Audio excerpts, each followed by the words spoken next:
मोमोज की तीखी लाल चटनी। एक बार की बात है, देहरादून के एक छोटे से मोहल्ले में राजू मोमोज वाला नाम से मशहूर एक ठेला लगाता था। राजू के मोमोज बहुत ही मशहूर थे, लेकिन उससे भी ज्यादा मशहूर थी उसकी लाल तीखी चटनी, जो इतनी तीखी होती थी कि लोगों के आंखों से आंसू आ जाते थे, लेकिन स्वाद ऐसा कि हर कोई बार बार आए। एक बार तरुण नाम का एक लड़का ठेले पर आता है। अरे ये सब क्या देख रहा हूँ मैं?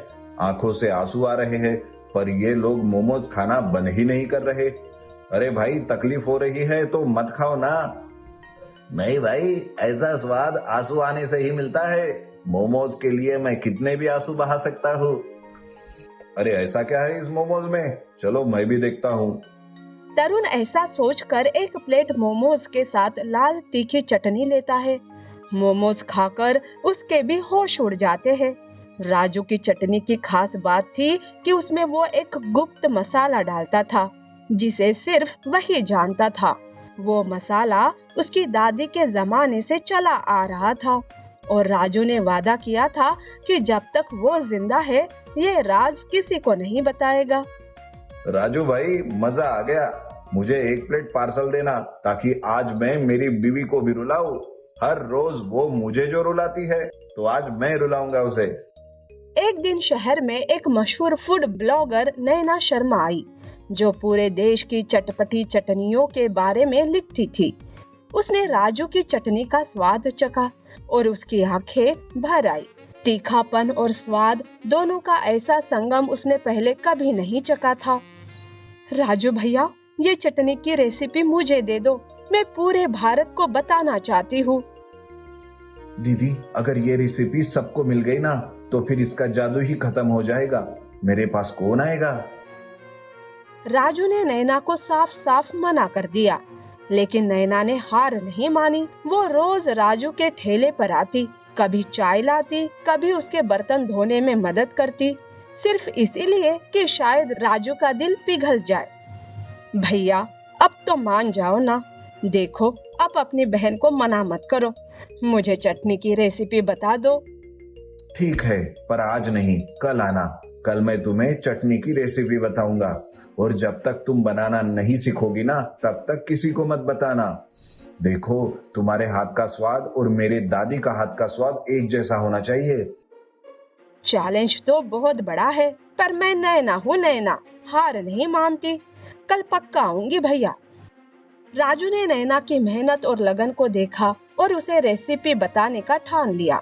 दूसरे दिन सवेरे राजू नैना के आने का इंतजार करने लगता है, पर नैना आती ही नहीं। वो फोन लगाता है, पर उसका वो फोन नहीं उठाती। अरे आज ये नैना कहाँ रह गई? रेसिपी के लिए इतने पापड़ बेले, और आज मौका मिला तो गायब है। राजू नैना के लिए परेशान हो जाता है। कुछ घंटे बीतने के बाद वो नैना को ढूंढने उसके कमरे में जाता है। कमरे में सारा सामान बिखरा पड़ा था और नैना वहाँ नहीं थी। लगता है नैना के साथ कुछ बुरा हुआ है, लेकिन पता नहीं कहाँ होगी नैना।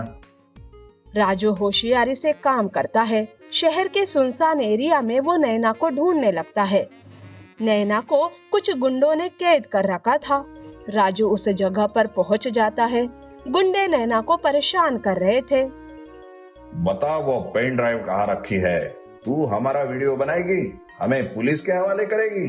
आज तो तेरा वीडियो हम बनाएंगे। ऐसा कहकर वो गुंडे हंसने लगते हैं। तब राजू पुलिस को कॉल करता है और वो अपनी लाल तीखी चटनी लेकर गुंडों के सामने आता है। राजू वो चटनी गुंडों के आंखों में फेंकता है। फिर क्या, सारे आंखें पकड़कर चिल्लाने लगते हैं।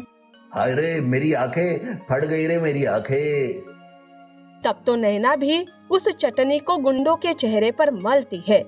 गुंडों का जलन से बेहाल हो जाता है। तब तक पुलिस आ जाती है और वो गुंडों को पकड़ कर ले जाती है। नैना देखो, अपना हाथ अपने चेहरे पर मत लगाना, नहीं तो तुम्हारा हाल भी गुंडों के जैसे हो जाएगा। वो दोनों हंसते हुए वहाँ से चले जाते हैं। नैना ने दिन रात मेहनत की, हर मसाले को परखा, हर स्वाद को समझा, और आखिर एक दिन उसने वही लाल तीखी चटनी बना दी, एकदम राजू जैसी। अब तुम तैयार हो नैना? पर एक बात याद रखना, इस चटनी का स्वाद सिर्फ मसालों से नहीं, प्यार और धैर्य से भी आता है। आज नैना का ब्लॉग लाल लाल चटनी देश विदेश में मशहूर है। इसके लिए वो राजू का हमेशा धन्यवाद करती है।